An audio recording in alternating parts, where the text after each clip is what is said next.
Okay, I saw this recipe and I said, sweet potato in a cake? Really? How's that gonna work? I've heard of sweet potato pie. Sweet potato pie is an amazing thing. I love a good sweet potato pie, but sweet potato cake? Come into Wolfie's Kitchen, let's take a look at the sweet potato cake.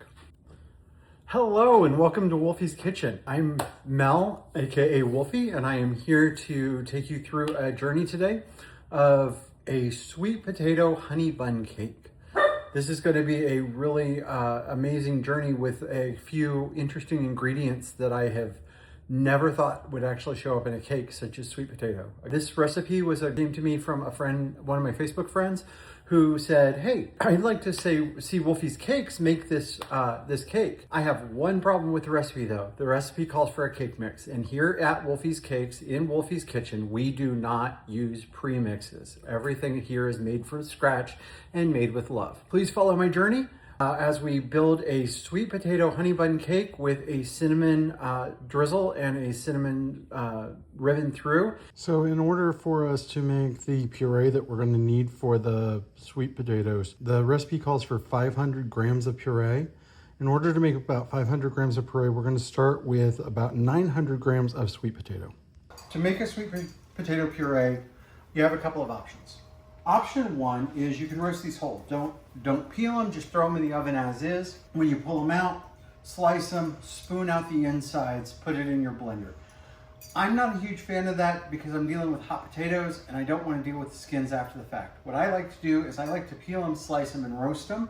The other option is to peel them and boil them. The problem with boiling when you're dealing with a baking recipe is that you have a lot of extra moisture. We're going to go ahead and peel these off, and then we're going to cut them down, slice them down, and get ready to roast them, dry roast them off, and we'll talk about dry roasting here in just a minute. We have our peeled sweet potatoes now. Now we need to slice them down, or we're going to actually cube these. When we're cubing these, first of all, we're going to get rid of the ends. Just make sure that your slices are even, because we want to make sure that we get an even roast across the entirety of the sweet potato. The other thing you want to make sure of is that when you get these in the oven to roast, that you get a nice caramelization on the sweet potato. That golden brown and delicious is what's going to give you that extra sweet flavor that comes from a good cooked sweet potato. So as you can see, we get these nice chunks. These are going to go onto a baking sheet that's going to be lined with either a silicone pad or parchment paper. You're not going to want to add any oil to these because, again, you're going to be putting this in a cake batter, so you don't want any extra oil or moisture in the potato puree. Now, I also hear you saying, hey, Wolfie, why aren't you using a canned puree? That seems like it'd be a whole lot easier. Well, as I said earlier, here in Wolfie's Kitchen, we don't like using ingredients that are not made at home if we don't have to. Well, this is one of those things. Sweet potato puree, pumpkin purees, they're easy to make at home. So that's why we're doing this from scratch. And there's your even layers of sweet potato. As soon as the oven is preheated, we'll throw those in again for about 30 to 40 minutes until they're just soft and slightly caramelized. All right, so our sweet potatoes are now out of the oven. They've cooled just a little bit. They're still a little warm, and that's good because we want them to be a little bit warm when we go ahead and do the puree. And you can see that we do have some of that golden brown delicious that we were talking about. All right, so we'll open up the food processor. I'm gonna go ahead and get these all in here. And we are just gonna pulse these or buzz these until they become nice and smooth. All right, and look at this. This is a beautiful sweet potato puree. It is just absolutely smooth and creamy. Okay, so we're about to get started assembling our cake. The first thing we're gonna do is we are going to assemble our honey bun drizzle.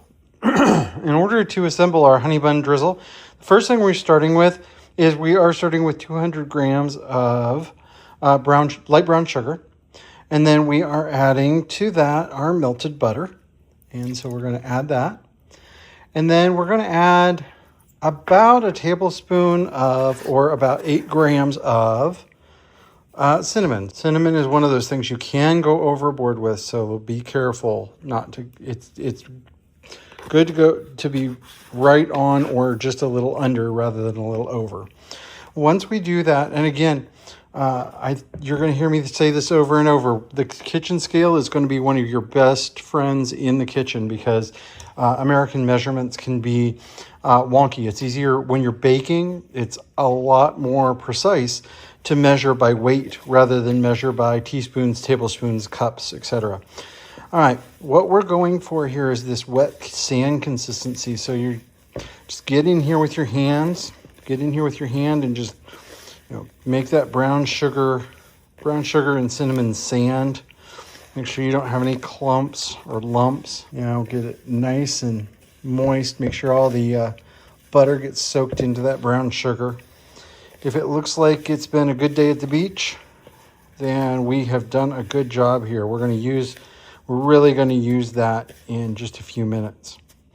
All right, now that we've got our swirl or our honey bun drizzle made. The ingredients that we're working with right now, we're going to start with our cake flour. This is 275 grams of cake flour. When you're measuring your flour, measure it loosely. Just use a scoop or a spoon or a large serving spoon to put that flour into the bowl. Don't pack it because you want that air in there. Okay, I take that back. That was 375 grams of cake flour, and then 300 grams of granulated sugar, 300 grams of regular good old-fashioned white sugar. All right, 150 grams of light brown sugar. Feel free to use dark brown if you prefer that deeper, darker molasses flavor. Because that's really the difference between a light brown and a dark brown sugar. Okay, moving on, we're going to add our baking powder. That is 12 grams of baking powder,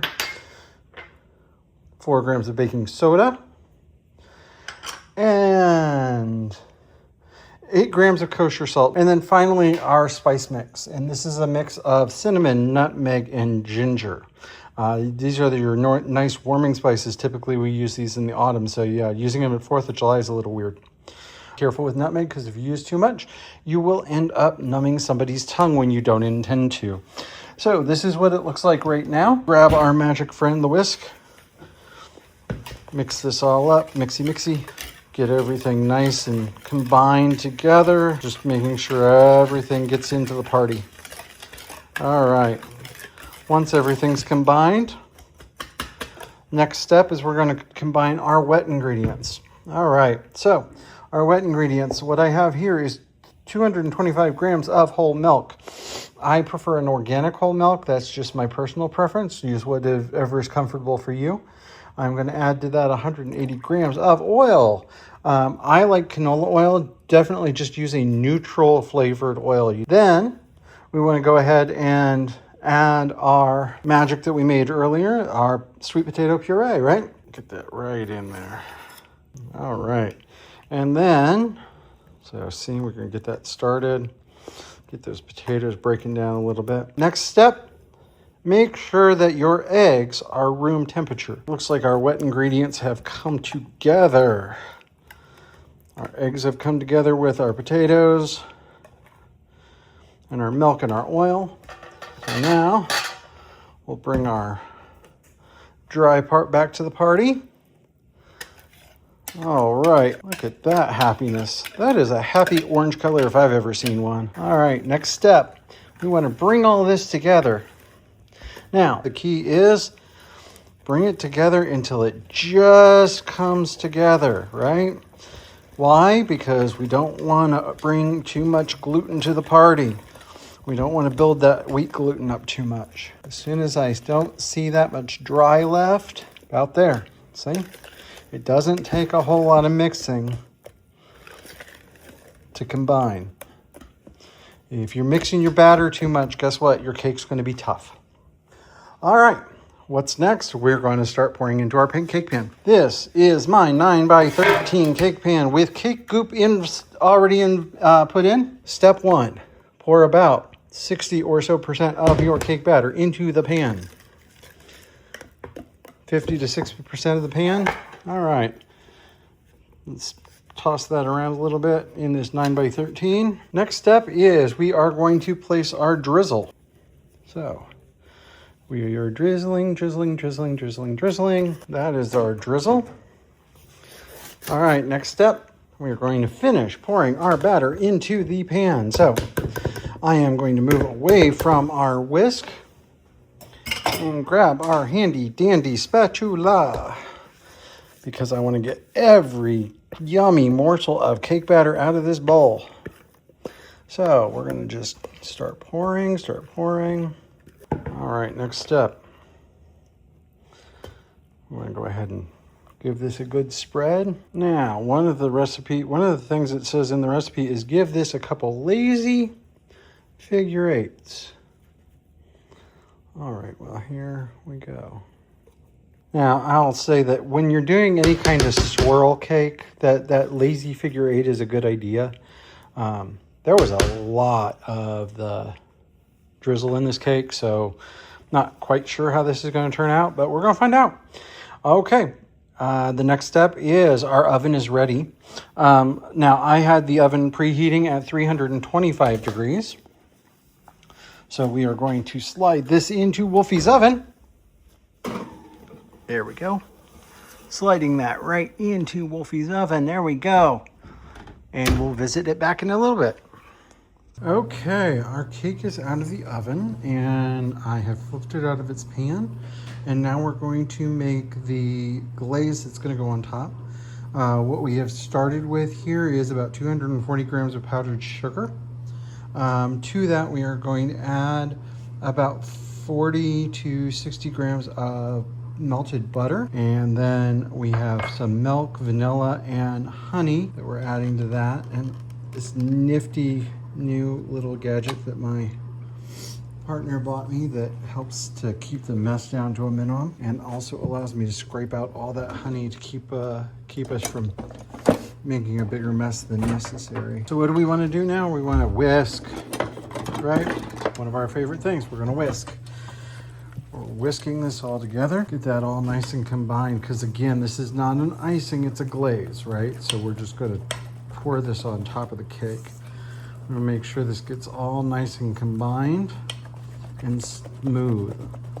And between the honey and that butter, you can see that wonderful, wonderful batter honey color to it. This definitely has that packaged honey bun flavor to it. You can always add a little more honey if you want it to be a little more honey forward. What are we going to do with this? Look at this beautiful cake that we brought out of the oven. See, it's all nice and golden brown, delicious. And you can see where that crumble came in.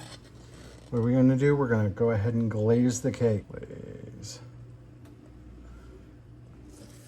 Now, some of this glaze is going to soak into the cake. So obviously we're going to want to, once we get it all out of the pan. Now, mind you, the cake is not hot. It's been out for a few minutes. It's been out of the oven for about 20 minutes now. So it's not cool by any means. It's definitely still, it wouldn't be icing ready by any means. Nor would you want it to be icing ready because we want that glaze to kind of soak into the cake a little bit. So we want it to be warm but not hot, which is why I wanted to get it at that 15 to 20 minute after the oven phase. So I'm going to go ahead and get that glaze, spread it with the spatula back and forth, get that nice coverage, let it drip down the sides a little bit. Make sure that it's covering the entire top of the cake. Again, we're looking for that wonderful, when it cools, we want that crusty donut glaze kind of finish on this. So, all right, now the cake is glazed. We're going to give that a little while to cool and finish soaking. And we'll come back and cut it here in just a little while so you guys can see what a sweet potato honey bun cake looks like when it is done. All right, look at that. Isn't that looking gorgeous? All right. All right, so we have officially completed our honey bun sweet potato cake. And we are gonna go ahead and cut into this. All right, let's see what we got here. We're gonna cut a little piece here. Oh, look at that moist, moist cake. All right, and you can see the swirl of the brown sugar mix all through there. Look how tasty that looks. Let's see how that's gonna be. Ready? 1, 2, 3. Oh, moist, the spice is just right. The glaze definitely reminds me of a honey bun you get at a bakery. It's not, the cake is not too sweet, it's just right. This is the perfect thing to have when you don't want a super sweet dessert. And the glaze on top is just sweet enough, and you can see that it's just starting to crack a little bit. And you cool this just a little bit more, and it's gonna crack like a donut glaze instead of like an icing. This is gonna be an amazing, amazing cake for anybody that wants to do something that's a little more healthy. You notice that there wasn't quite as much sugar in it as there are in some other cakes. Definitely something a little unusual. And, you know, I had my doubts at first. Again, you know, sweet potatoes in a cake, you know, I didn't know what to think of it at first, but I want to thank my friend on Facebook for asking me to do this recipe, because this was definitely worth doing. And for you, ma'am, this is here's your slice for you. Thanks for cooking with Wolfie. Again, I am Mel Wolfie Moss, and looking forward to cooking with you in the future.